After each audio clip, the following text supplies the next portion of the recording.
23번 경전을 같이 공부해 보겠습니다. 오늘은 내용이 비교적 간단해서 오늘 하루 다 하실 수 있을 것 같습니다. 자, 같이 한번 읽어 볼까요? 여기 하나의 이야기처럼 이렇게 되어 있는데요. 자, 한번 같이 읽어 보겠습니다. 이와 같이 나는 들었다. 한때 세종께서는 사와띠에 있는 제타 숲에 아나타 빈디카 원림에 머무셨다. 그때 나라 가사파 존자는 사와띠의 남쪽에 있는 장님들의 섭에 머물렀다. 어느 날 밤이 아주 깊어갈 어떤 천신이 아름다운 모습으로 장님들의 숲을 온통 환하게 밝히 구라마 가사파 존자에게 다가왔다. 그 천신은 구라마 가사파 존자 이렇게 말했다. 비구여, 내가 그대에게 문제를 낼 것이니 잘 듣고 풀어보십시오. 어떤 브라만과 현자 그리고 개미집이 있습니다. 그런데 이 개미집은 밤에는 연기를 낮에는 불타오릅니다. 이것이 무슨 뜻입니까? 잘 듣고 그 뜻을 말해 보십시오. 문제는 계속해서 이어집니다. 브라만이 현자에게 말하기를, 현자여 칼을 가지고 파십시오. 현자는 브라만의 말을 따라 칼을 가지고 개미집을 파다가 빗장을 보고 이르기를, 빗장입니다. 존자 브라만은 이어서 말하기를, 현자여 빗장을 버리고 칼을 가지고 개미집 계속 파십시오. 현자는 브라만의 말을 따라 빗장을 버리고 칼을 가지고 개미집을 계속 파다가 두꺼비를 보고 이르기를, 두꺼비입니다. 존자시여 브라만은 계속 말하기를, 현자여 두꺼비를 버리고 칼을 가지고 개미집을 계속 파십시오. 현자는 브라만의 말에 따라 두꺼비를 버리고 칼을 가지고 개미집을 계속 두 갈래 길을 보고 이르기를, 두 갈래 길입니다. 존자시여 브라만은 계속하여 말하기를, 현자여 두 갈래 길을 버리고 칼을 가지고 개미집을 계속 파십시오. 현자는 브라만의 말에 두 갈래 길을 버리고 칼을 가지고 개미집을 계속 고깃덩이를 보고 이르기를, 고깃덩이입니다. 존자시여 브라만은 계속하여 말하기를, 현자여 고깃덩이를 버리고 칼을 가지고 개미집을 계속 파십시오. 현자 브라만의 말을 따라 고깃덩이를 버리고 칼을 가지고 개미집을 계속 칼과 도마를 보고 이르기를, 칼과 도마입니다. 존자시여 브라만은 계속하여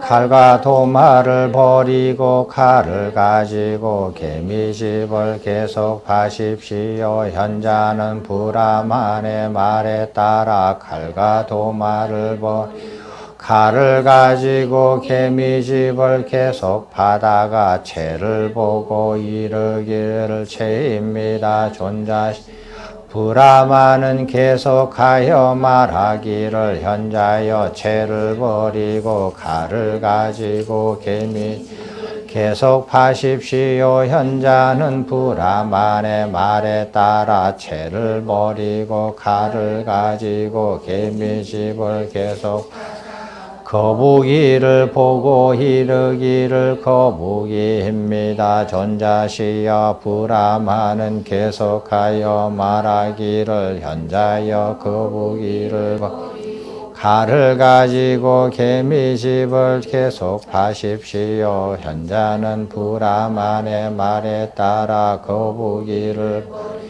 칼을 가지고 개미집을 계속 파다가 용을 보고 이르기를 용입니다. 존자시여 브라마는 말하기를 현자여 용은 그대로 두십시오. 용을 해치지 마십시오. 비구에게 예배하십시오. 비구여 내가 그대에게 낸 문제를 잘 풀어보십시오. 만약 그대가 이 문제를 풀지 이 문제를 가지고 세존께 묻주어 보십시오. 그리고 세존께서 해설해 주시는 대로 잘 호지하십시오. 나는 신을 포함하고 마라를 포함하고 검천을 포함한 세상 가운데 그리고 시라만과 브라만과 신과 인간을 포함한 무리들 가운데 이 문제를 마음을 흡족하게 해 주실 분은 세존과 세존의 혹은 세존의 제자에게 전해 들은 자가 아니고는 그 누구도 보지 못합니다. 이와 같이 그 천신은 말하고는 그곳에서 호련히 자취를 감추었다. 여기까지요.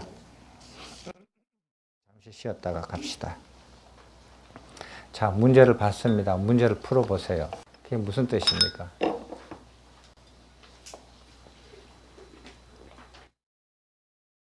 문제에는 어떤 브라만과 어떤 현자와 개미집이 세 개가 나옵니다. 개미집이 나오는데 개미집은 어떤 집이냐면 낮에는 불타오르고 밤에는 연기가 나요. 이런 개미집인데 이게 무슨 뜻인지. 그 다음에 그 문제 안에서 브라만이 그 현자한테 얘기를 해요. 칼을 가지고 개미집을 파라고 해요. 칼은 무엇이고 개미집은 무엇이고 파는 건 무엇인가. 개미집을 팠더니 맨 처음에 뭐가 나왔어요? 빗장이 나왔죠. 빗장이 나오니까 빗장을 버리고 또 계속 파라 그랬어. 그럼 빗장이 무엇이냐 이거야.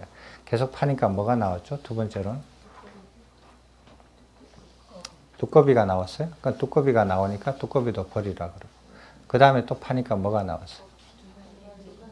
두 갈래 길이 나왔어요. 그러니까 두 갈래 길도 버리고 또 팠어요. 그러니까 또 뭐가 나와요? 고기 덩어리가 나오고 또 파니까 또 뭐가 나와요? 칼과 도마가 나왔어요. 칼과 도마도 버리라고. 또 팠더니 뭐가 나왔어요? 채가 나왔어요. 채는 이거 채 치는 거 있잖아요. 콩 같은 거, 쌀 같은 거 곡식 치는 채예요. 채가 나왔으니까 채도 버리고 또 팠더니 거북이가 나왔어요. 거북이가 나왔더니 거북이도 버리라 그래요. 그리고 거북이를 버리고 또 팠더니 뭐가 나왔어요? 마지막으로 용이 나왔어요. 자, 그 용이 나오니까 용은 버리지 말고 용은 잘 보존하고 예배하라 그랬어요. 이게 무슨 뜻입니까? 각 단계마다 뜻이 있어요. 이것을 이제 천신이 밤에, 어두운 밤에 이렇게 나타나서 비구한테 이거를 이제 문제를 내고 호련히 사라져요. 이제 이 비구가 밤에 그걸 들었으니까 그 문제를 풀어야 될 거 아니에요. 밤새도록 풀었겠죠. 근데 풀리지가 않았어요. 근데 천신이 가면서 힌트를 줘요. 당신이 풀다가 못 풀면은 세존께 여쭤봐라 이거예요.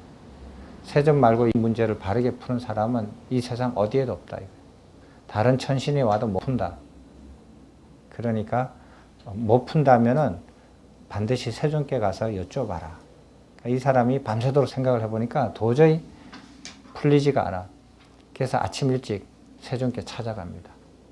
이 문제가 어떤 거겠어요? 이제 세존께 찾아가서 그 대답을 듣습니다. 한번 같이 읽어봅시다.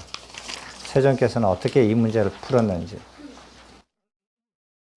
그러자 구마라 가사파 존자는 밤새도록 그 문제를 풀려고 하였으나 풀지 못 그 그 밤이 지나자 세존을 뵈러 갔다. 세존께 절을 올리고 한곁에 앉아서 구마라 가사파존 간밤에 있었던 일들을 그 문제와 더불어 상세하게 세존께 여쭈었다. 세존이 개미집은 무엇이며 밤에 연기를 내뿜는 것은 무엇이 뜻이며 낮에 불타오르는 무슨 뜻입니까? 브라마는 누구이고 현자는 누구입니까? 칼은 무엇이고 파는 것은 무엇이고 빗장은 무엇이고 두꺼비는 무엇이고 두 갈래 길은 무엇이고 고기덩이는 무엇이고 칼과 도마는 무엇이고 채는 무엇이고 거북이는 무엇이고 용은 무엇입니까? 한곁에 앉은 구마라 가사파 비구 세존께서는 이렇게 말씀하셨다. 비구여 개미집이 바로 사대로 이루어진 몸을 두고 한 말이다. 그것은 마치 개미집처럼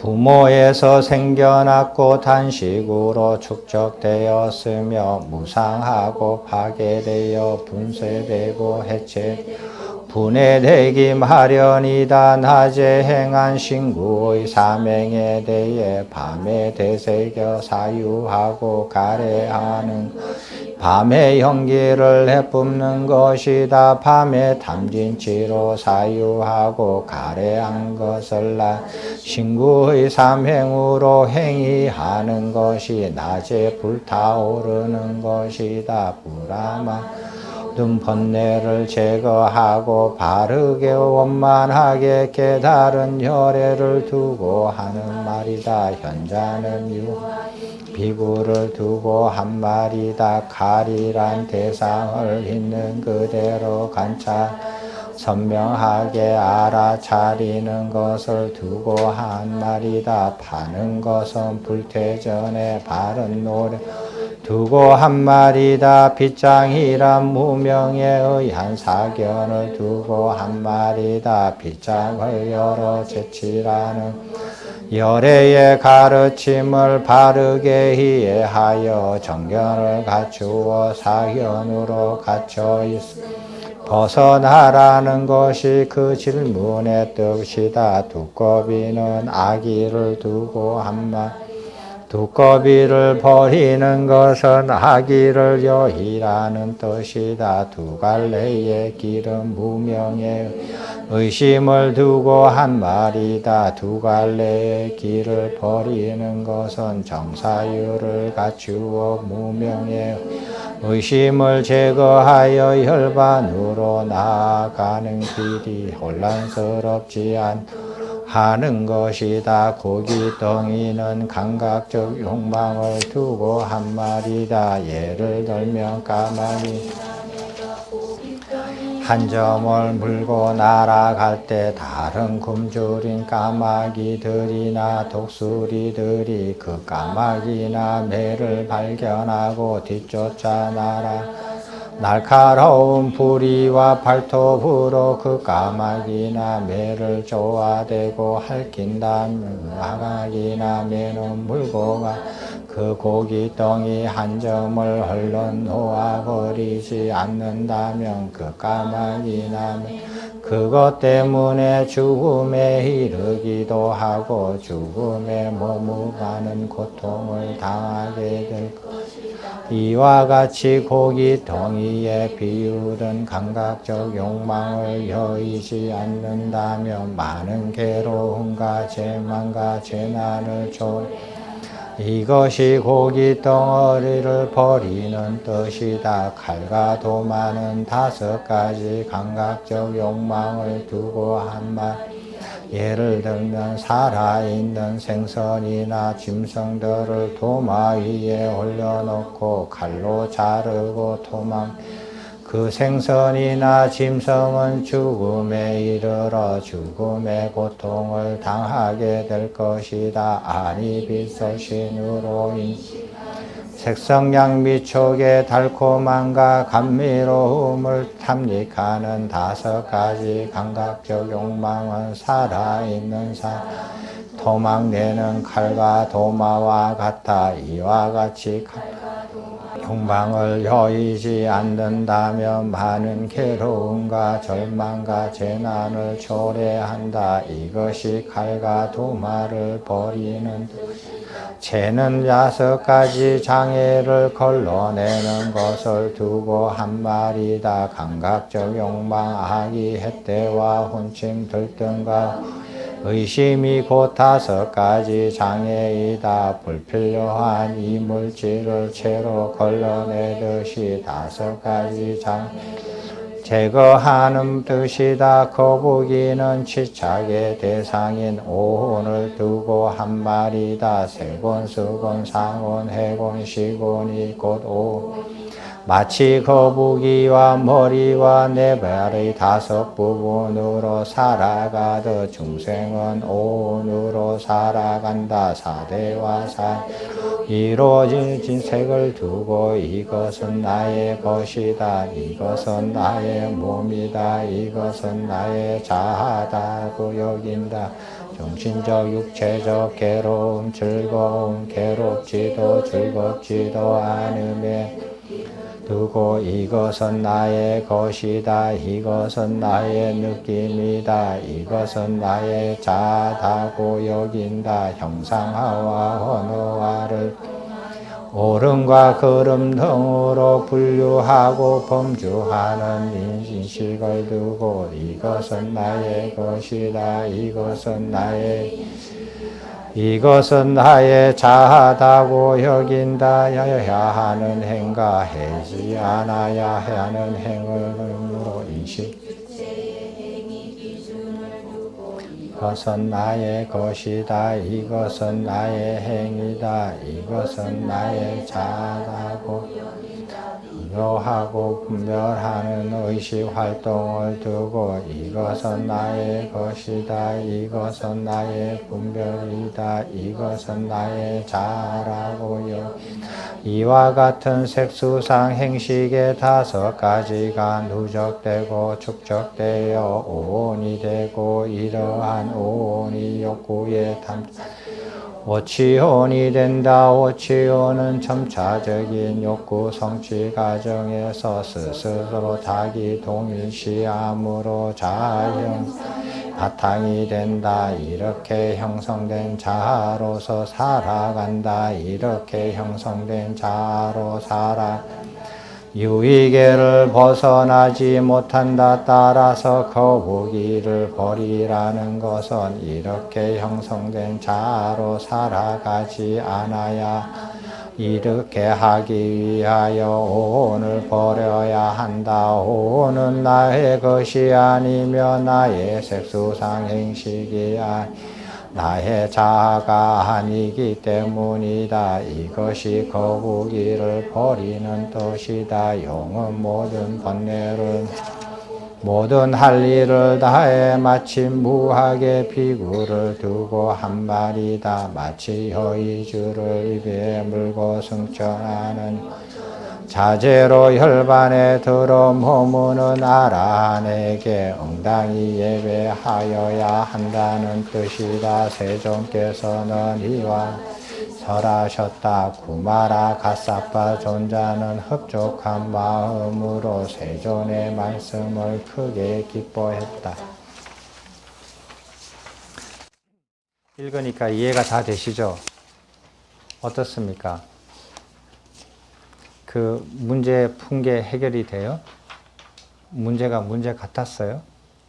그리고 세존께서 이렇게 풀어주신 이 해결이 그 문제를 과연 해결한 걸로 보여지십니까? 이때까지 우리가 틈틈이 이렇게 공부해 온 게 이제 이런 거를 한번 쭉 읽으면 이제 이게 흐름을 알 수 있고 이해를 할 수 있을 거예요. 자, 문제를 다시 되돌이켜 보면 천신이 문제를 낸 것은 개미집이 있다 이거예요. 개미집이 있는데 이 개미집은 낮에는 불타오르고 밤에는 연기가 오르는 그런 개미집이다. 이게 무슨 뜻이냐? 여쭈니까 개미집은 너 몸뚱아리다 이거예요. 개미들이 수없는 개미들이 계속 그냥 물고 이렇게 하나씩 물고 들어가서 개미집을 만들잖아요. 아마 여러분들은 개미집을 이렇게 개미집을 우리는 보면은 땅 밑에다가 짓는 개미집을 많이 보셨잖아요. 아프리카 같은 데 가면은 개미집이 이렇게 솟아올라요. 솟아올라가지고 사람 크기 정도로, 키 크기 정도로 개미집이 이렇게 솟아오르는 개미집들이 많이 있거든요. 그래서 개미집이 하나씩 물고 들어가서 음식이든 뭐 이렇게 모래든 흙이든 자기들이 필요한 것들을 하나씩 바깥에서 물고 들어와서 집을 만들어서 이렇게 형성을 해요. 조금씩. 이제 그렇게 비유한 게 몸뚱아리예요. 몸뚱아리가 사람들이 조금씩 매일같이 먹고 마시고 취하고 하면서 자기가 하고 싶은 거 하면서 계속 누적돼서 만들어 가잖아요. 그런 걸 개미집으로 비교를 한 거예요. 근데 개미집이 이 몸뚱아리가 어떻게 밤에는 연기가 오르고 낮에는 타오르느냐 이거예요. 연기가 오르는 것은 불을 떼기 시작하는 거 아니에요. 불을 떼기 시작하면 연기가 오르고 그 불이 타면은 이제 활활 탄다고 얘기를 하잖아요. 밤에 연기를 떼요.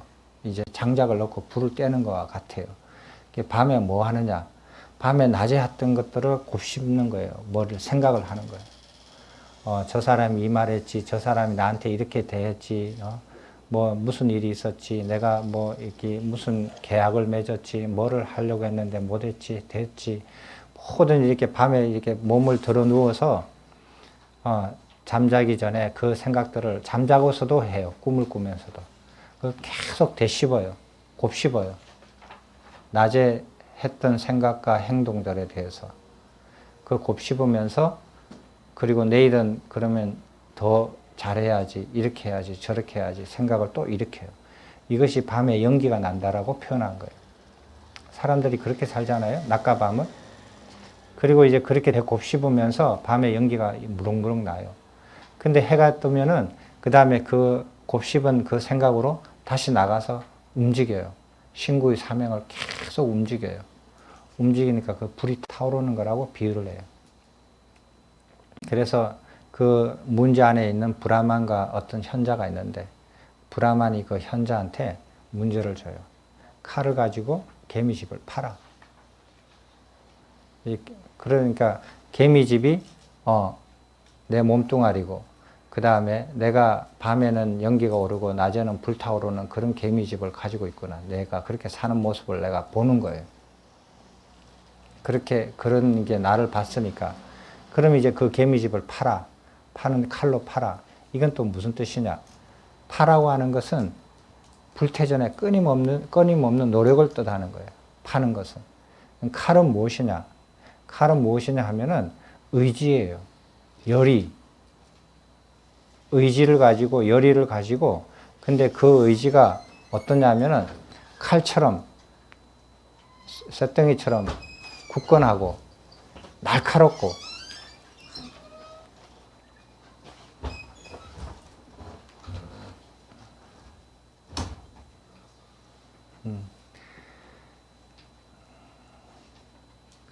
향기롭고 시원한 봄바람이 그냥 우리를 바깥으로 유혹하네요. 그렇지만 날카로운 칼과 같은 의지와 열의를 가지고 문을 닫았어요. 공부하기 위해서.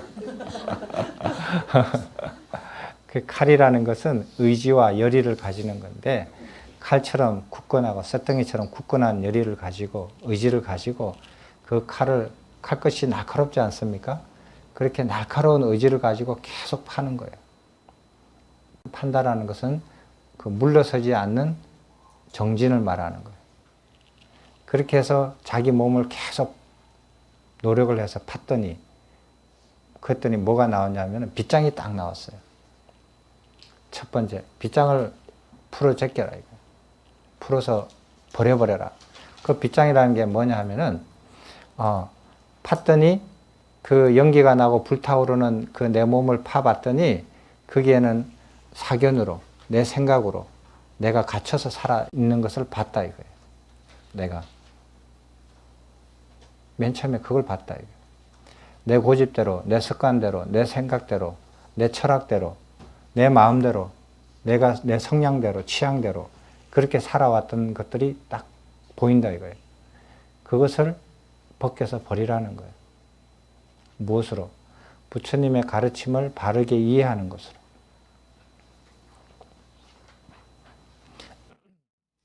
그게 이제 뭐냐 하면은,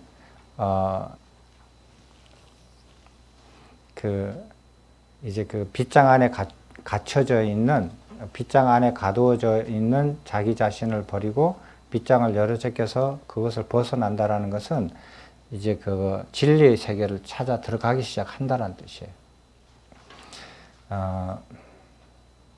근데 사람들은 간혹 이렇게 자기가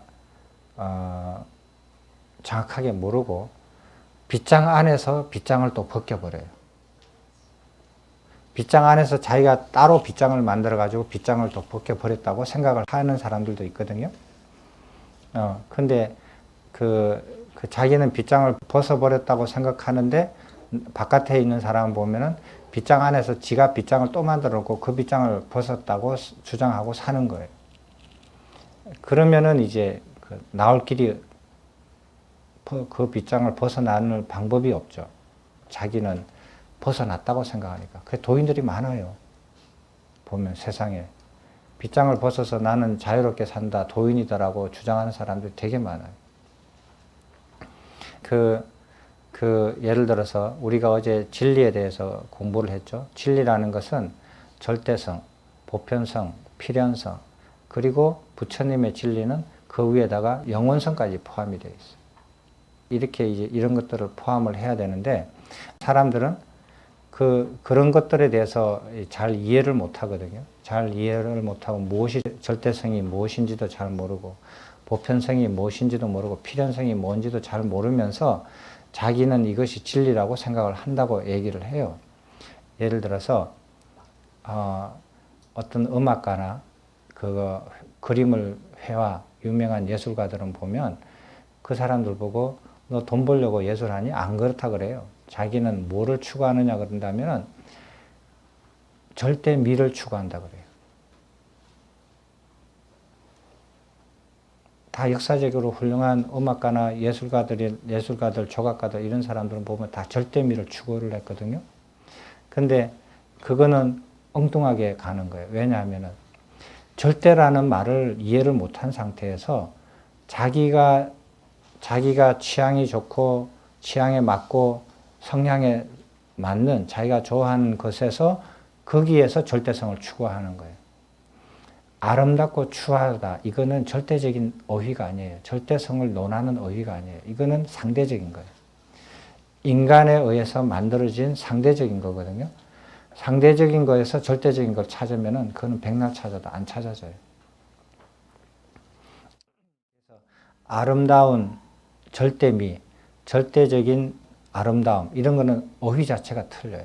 그런 개념 자체가 틀려요. 이거는 엉뚱한 곳에서 엉뚱한 짓을 하는 거예요.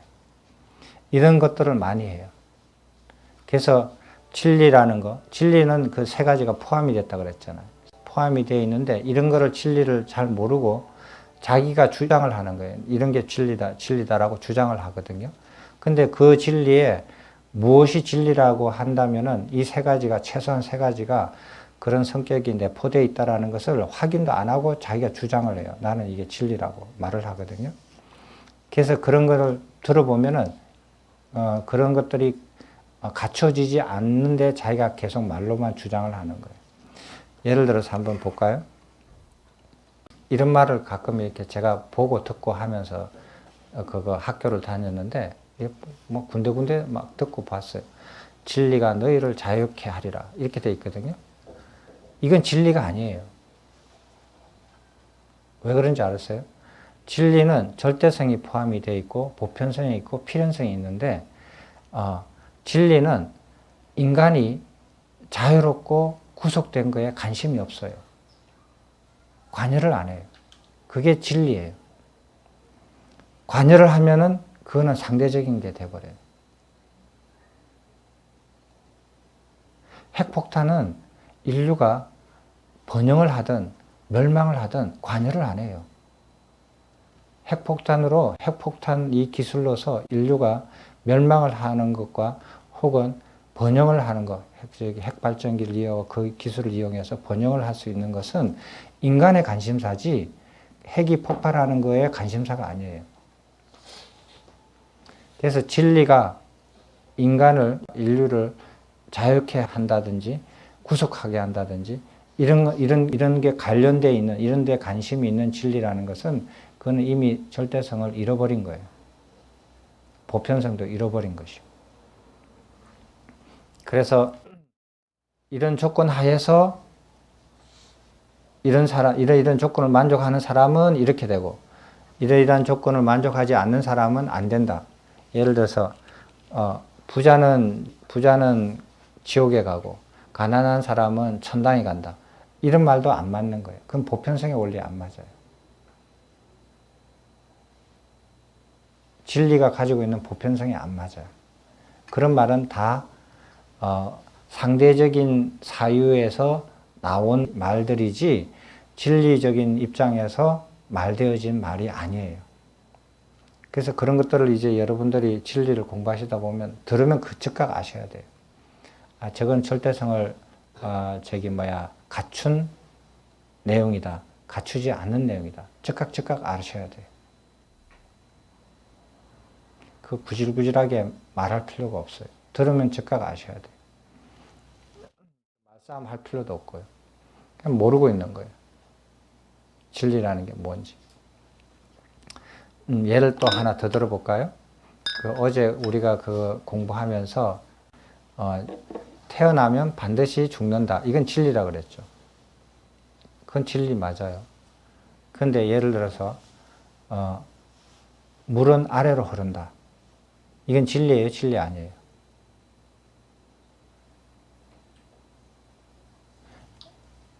물은 아래로 흐른다. 물은 아래로 흐른다. 이 물이 흐르는 모습을 보고 법법자를 만든 거 아니에요? 그죠? 물이 가는 거, 갈것자에다, 물숫자에다가 갈것자라, 이게 법을 만든 건데, 물은 아래로 흐른다. 이게 진리입니까? 진리가 아닙니까?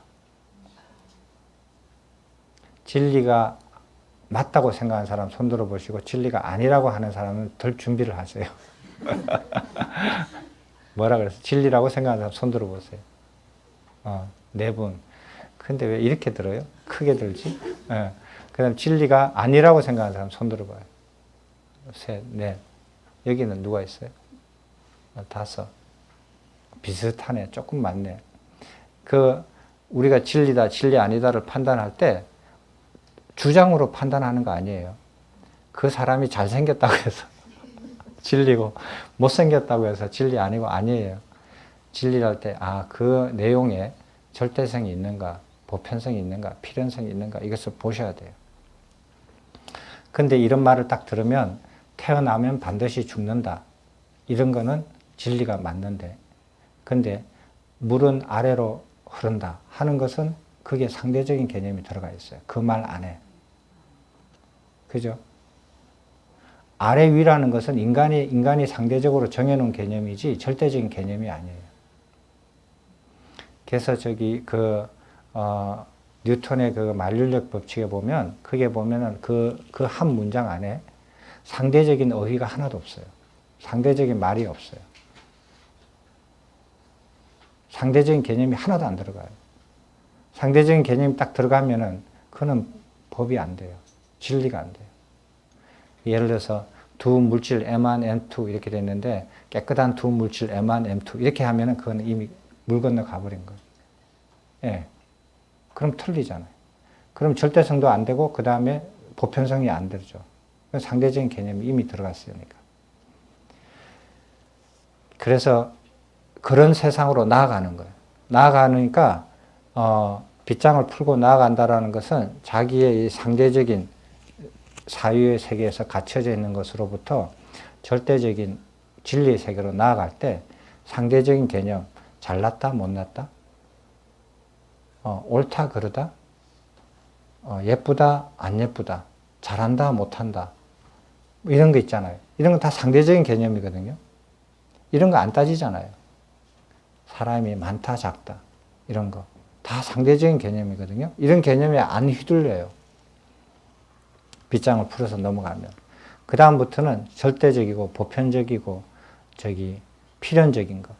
반드시 일어나는 것들. 그 다음에 그런 그 절대적인 것. 이런 것들만 행하고 생각하고 보니까 상대적인 거는 저절로 관심이 없어져요. 그래서 사람들이 어휘하는 것, 말을 하는 것을 녹음을 해봐요. 녹음을 해가지고, 일상생활에 사람들 녹음을 해가지고, 자기가 자기 말한 것을 녹취를 하는 거예요. 녹취를 해서 거기에 어휘들에 얼마나 상대적인 개념이 들어가 있는 단어를 몇 퍼센트 쓰고, 절대적인 개념이 있는 어휘를 몇 퍼센트를 쓰고, 한번 비교를 해봐요. 그럼 자기가 빗장을 넘어섰는지, 빗장 근처에 와 있는지, 빗장에서 아직 가지도 못했는지, 자기 스스로 판가름할 수 있어요. 생활은 물론이고. 자, 그래서 빗장을 풀어 제낀다. 그 빗장을 풀어 제끼는 것은, 풀어서 건너가는 것은 어떻게 하느냐. 그 진리의 세계를 자기가 공부해서 알아야 돼요. 알아야 되거든요. 알아야 되듯이 부처님의 가르침을 듣고 자기가 그것을 바르게 이해할 때 빗장을 풀어서 넘어간다. 그게 첫 번째 단계. 그래서 빗장을 버려서 또다시 칼을 가지고 계속 파들어갔어요. 개미집을. 자기 몸을 계속 탐구에 들어갔어요. 열의를 가지고. 그랬더니 두 번째 나온 게 뭐였어요? 두꺼비가 나왔다. 두꺼비는 이렇게 동물에서 이렇게 은유하는 게 있잖아요. 비유하는 게. 아기지. 그러니까 두꺼비가 아기가 있나? 우리나라 두꺼비는 아기가 별로 없던데. 그냥 아기. 근데 이렇게 진리의 세계에 들어가는데 악하고 선한 게 그것도 상대적인 개념이잖아요. 상대적인 개념인데 생각으로 상대적인 것은 버리기가 쉽지만 마음으로 물들은 것은 그거는 버리기가 쉽지가 않아요. 아는 즉각 버리지가 않아요. 그래서 처음에 악의가 나오면은 악의를 버려라 이거예요. 악의를 가지고 절대 세계로, 절대 진리의 세계로 들어갈 수 없다. 악의를 버려라. 원망하는 마음, 미워하는 마음, 질투하는 마음, 이런 거 악의거든요. 그런 것을 버리고 들어가라. 두꺼비를 버려라. 그리고 두꺼비를 버리고, 악의를 버리고 들어갔더니 또 나온 게 뭐였어요? 두 갈래 길이죠? 맞나? 네. 두 갈래 길은 의심을 일으키는 거예요. 한 길로 쭉 갔는데, 가다가 길이 갑자기 두 개로 가면 어느 길로 갈지 헷갈리잖아요. 그건 의심으로 표현한 거예요.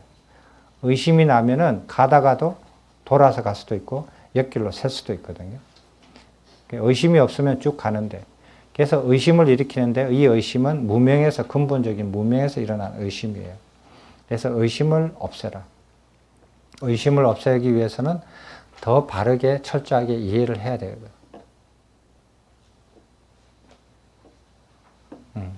의심을 없애고 또 갔더니 고깃덩어리. 이제 감각적 욕망이죠. 욕망을 버려라 이거예요. 그 고깃덩어리는 우리가 저번에 어디 경전에서 뱀의 비유경인가? 저번에 얘기했었죠. 고깃덩어리, 이 비유가 그대로 나와죠. 까마귀나 매가 이렇게 고깃덩어리를 이렇게 물건 잡고 이렇게 날아갈 때 다른 매나 독수리가 덤벼들면 그 물고 가던 그 고깃덩어리를 버리지 않으면은 잘못하면 죽을 수 있다. 한번 봐요. 매가 고깃덩어리를 이렇게 채워가요. 큰 고깃덩어리는 발톱으로 이렇게 채워가죠.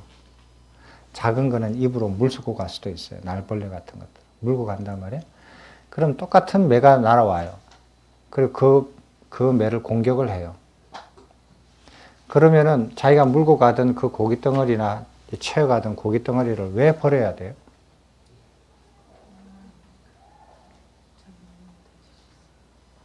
똑같은 매인데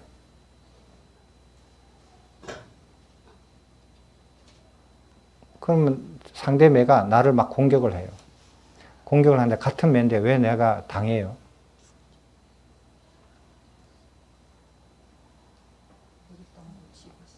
네. 공격할 수 있고, 공격할 수 있는 게 부리와 이 발톱이잖아요. 새는. 이 두 가지잖아요. 두 가지인데 두 가지 중에 하나를 자기가 못 쓰잖아. 고기 덩어리를 쥐고 있으니까. 그러니까 똑같은 매라도 싸움에 불리하죠.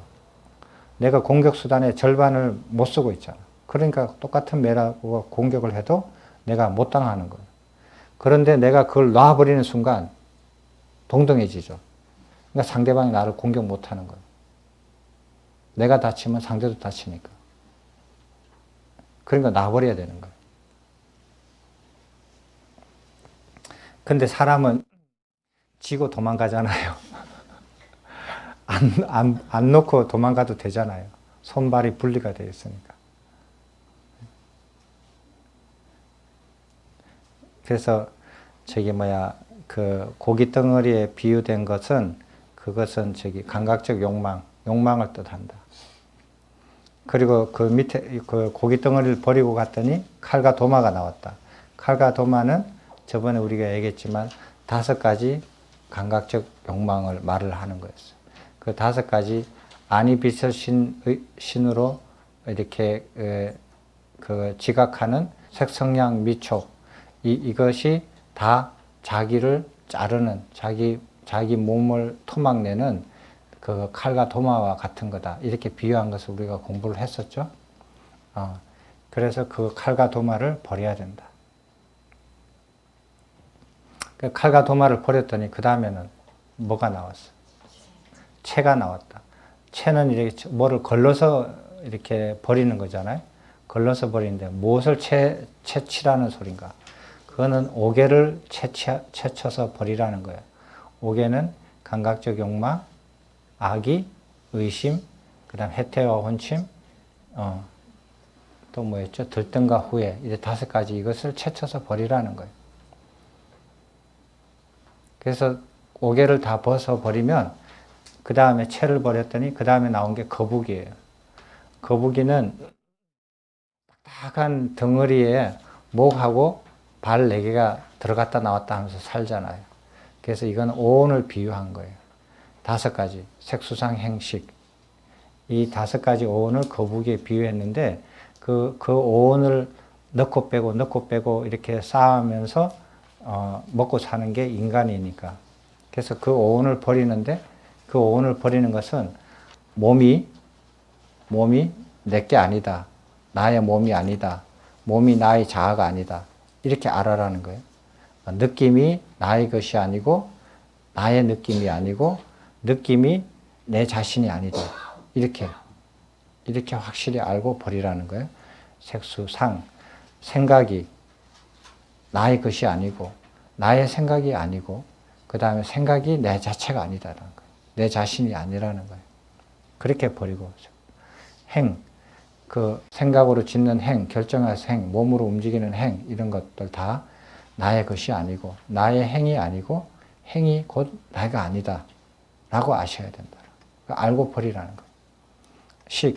분별해서 아는 것 이것이 나의 것이 아니고 나의 분별력이 아니고 분별하는 의식이 아니고 그 다음에 그것이 분별 의식하는 것이 내 자체가 아니다. 내 자신이 아니다.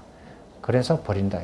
그렇게 해서 거북이를 버렸더니 오온을 다 버렸더니 그랬더니 이제 나타나는 게 용이 나타났어요. 용이 나타난 것은 아라한이 됐다는 뜻이에요.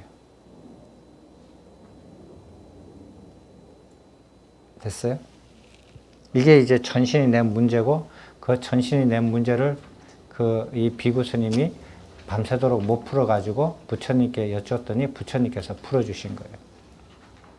근데 이 천신이 낸 문제를 여러분들은 어떻게 문제를 잘 냈다고 생각해요? 못 냈다고 생각해요?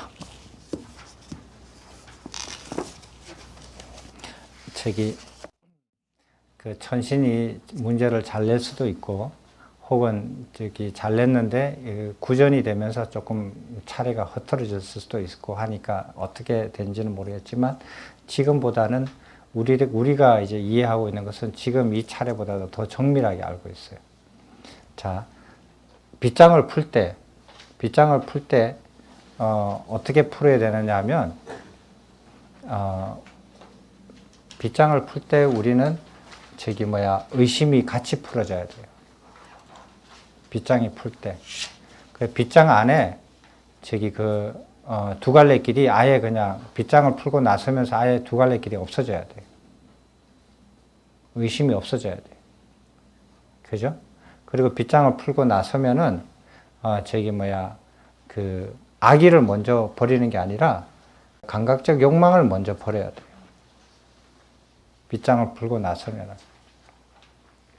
빗장을 풀고 나서면서, 그리고 그 개미집은 밤에 연기가 안 나고 낮에 불타오르지 않아야 돼요. 빗장을 풀고 나오면서. 그래서 그 개미집은 밤에 모락모락 연기가 안 나고 낮에는 불타오르지 않으면서 두 갈래 길은 사라져야 된다. 빗장을 풀고 나오면서. 그리고 고기 덩어리와 칼과 도마를 드러내서 버려야 된다. 그리고 채로서 옥외를 하나씩 버려나가야 되고, 그리고 거북이 오온을 채까지 다 버리고 나면, 채로서 옥외를 버리고 나면, 그 다음에는 버려서 없어져야 되는 것은 다 의식에 관련된 문제라서 오온에 다 해당이 돼요. 그래서 색수상 행식을 다 버려서 하나씩 버려가면은 멸진정에 들어가요. 멸진정에 들어가서 해탈온과 해탈지결온을 갖추어야 돼요. 그까지 가면은 그것을 못해가지고 또 이렇게 물러서지는 않겠죠. 멸진정까지 갔으니까. 그래서 우리는 이것보다도 좀 더 정밀하고 이렇게 그 차례를 잘 밝혀서 이렇게 알 수가 있어요. 그렇지만은 이렇게 전래된 이 문제를 우리가 바른 차제, 우리가 예전에 배웠잖아요. 바른 차제. 그거하고 한번 비교해 보면 첫 번째, 바르게 이해하는 거, 부처님의 가르침을 바르게 이해하는 거. 그 다음에 바르게 이해해서 마음을, 세속을 떠나서 절대의 세계로 나아가려고 하는 마음을 일으키는 거, 출가하는 거. 그 다음에 그렇게 할 수 있는 그런 생활을 영위할 수 있는 범행처로 나아가는 거. 그 범행처에 나아가서, 행위 행동을 지키는 거. 다시 반복되는 그런, 지계를 해서 옛날의 행위 행동으로 이렇게 되돌아가지 않게끔 행위 행동을 갖추는 거. 그 다음에 그렇게 행위 행동을 갖추면서 일상생활에 대해서 만족하는 거. 일상생활에 만족한다는 말은 의식주에 구애받지 않고 살아갈 수 있다는 거예요. 그리고 감각의 대문을 단속하고, 감각의 대문을 단속하면서 사티수행에 이제 들어갈 수 있는데, 사티수행을 하면서 사티수행을 방해하는 오계를 버려나가기 시작한다. 오계의 처음 세계와 10결의 처음 세계는 중복이 되죠. 중복이 돼서 그것은 삼독으로, 탐진치 삼독으로 해석이 돼요. 그래서 오계의 처음에 감각적 욕망을 버리기 시작한다. 벗어나기 시작한다. 그것을 버리기 시작해서 다 버리면은, 그러면은 이생희락이 생겨서 조선에 들어간다. 조선정에 들어간다. 조선정에 들어가서 이선정에 들어가고, 그렇게 해서 3, 4, 5, 6, 7, 8까지 들어가서 8까지 들어가고, 나중에는 무명을 떨쳐버려서 명을 일으켜서 멸진정에 들어간다. 멸진정에 들어가가지고 해탈원과 해탈지견원을 갖춘다. 멸진정에 들어가서 법념초를 완성한다. 그렇게 해서 열반에 머물게 된다. 그렇게 되면은 여기서는 용이 이렇게 됐는데, 이렇게 되면은 용이 여의주를 머물고 하늘로 올라가서 머무는 게 돼버려요. 용만 되는 게 아니라. 그러니까 용인 용인데, 개천에 있는 용인지, 아니면 바다에 있는 용인지, 강에 있는 용인지, 아직 아직 성천을 못 할 수도 있어요. 근데 이렇게 되면은 개천에 있는 용이 여의주를 물고 성천을 해서 하늘에 머무는다. 내려오지 않고. 그러면은 열반에 머무는 게 돼요. 이렇게 이해할 수가 있겠어요.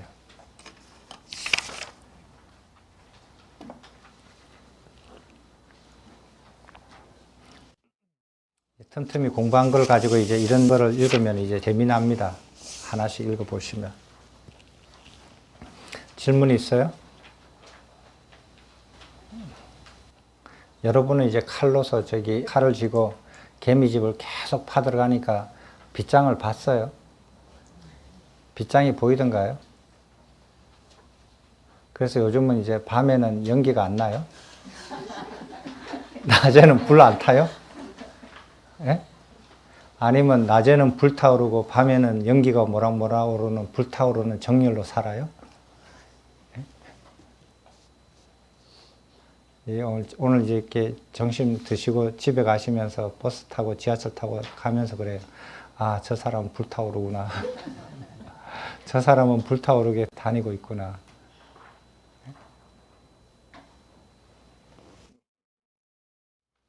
질문 없으세요?